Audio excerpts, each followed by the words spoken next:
I'm Scott Atwell, president of the FSU Alumni Association, and more than a half century ago, an FSU College of Education dean by the name of Modestone started a scholarship program on this campus that has blossomed into one of the most successful in the state of Florida.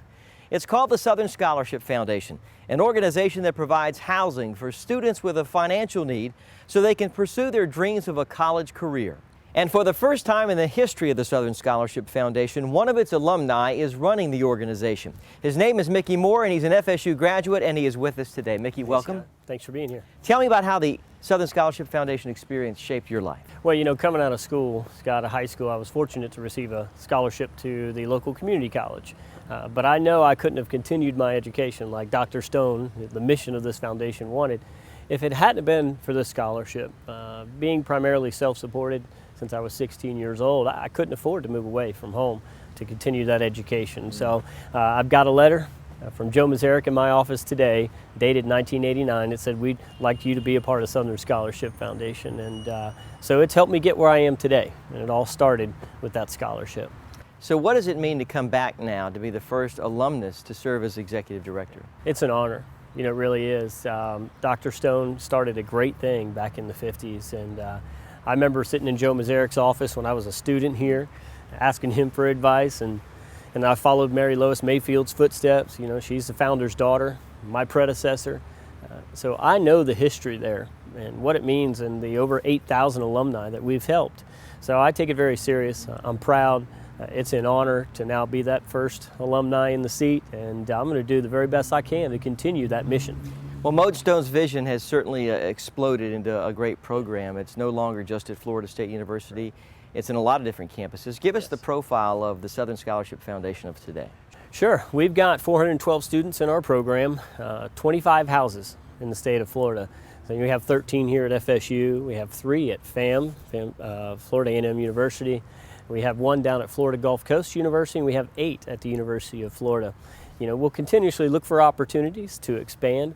You know, primarily our students are, Southeast Florida, we get quite a few students, a lot of the metropolitan areas, but we still concentrate on pulling those students from the rural communities, which Dr. Stone did in the very beginning as well.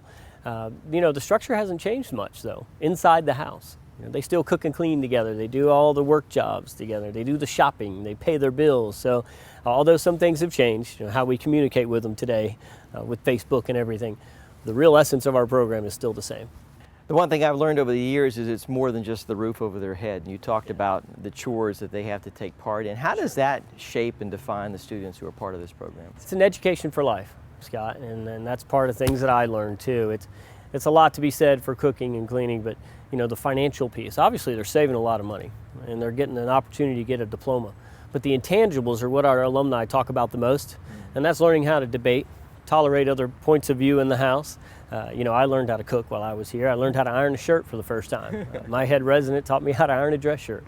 Had no idea how to do that until I lived in the foundation. So when we look back, the education for life is what our students are leaving here with. And today I think it's just as important. You know, you're a step ahead in the workplace, I think. When our students leave and they get that first job, they've already worked with a team, you know, in paying their bills and cleaning the house. So we're really proud of that, and that's what we're going to continue to do.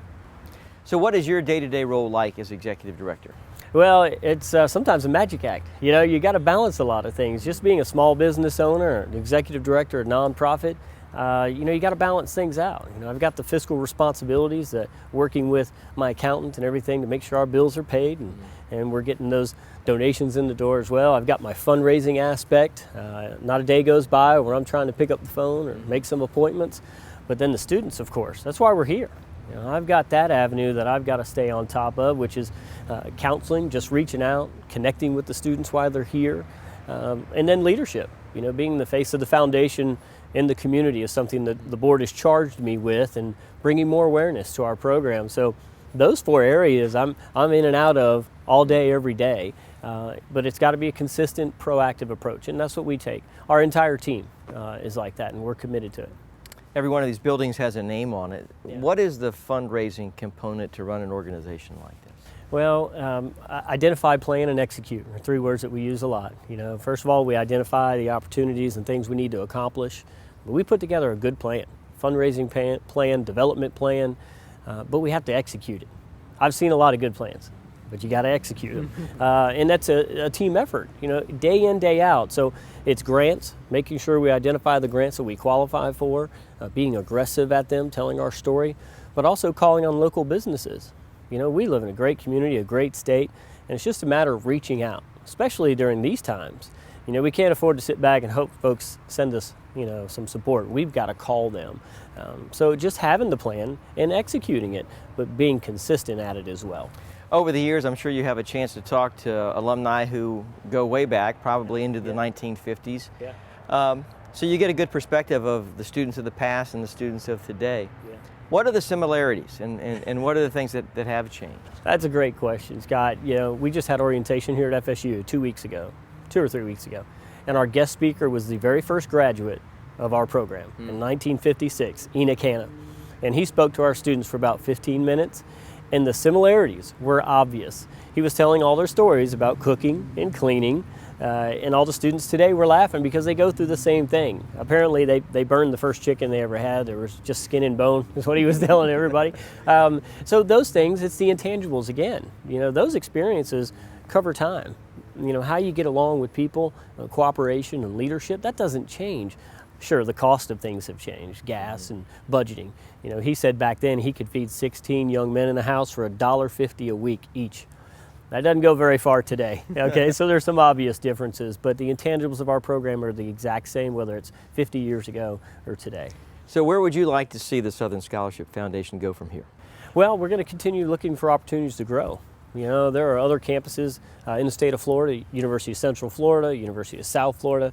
We've always got an eye open for opportunity. It just takes somebody who's willing to listen to us and maybe help support that project. And of course the campus has to be friendly to our project. So growth is one area, but also maintaining and improving what we already have. We have 25 houses. You're here on the hill, you look around, a lot of these have been here since the 70s, early 80s. So if you live in a house, everything breaks once in a while. You got AC units, you've got water heaters, all of that. So we're going to spend some time in the next 6 to 12 months tightening up there and fixing what we have. So our students that are here today, it's a more enjoyable experience. So both growth, but taking care of what we got is where we're going to go. Well, it's great to have an FSU alumnus in the roles, so thank you for making us proud, and thank you for helping all the Mickey Moores of the future Thank you very much, Scott. attend college. Well done. That's going to do it for this edition of Florida State University Headlines. On behalf of the 280,000 FSU alumni around the world, I'm Scott Atwell. Thanks for joining us. We'll see you next time.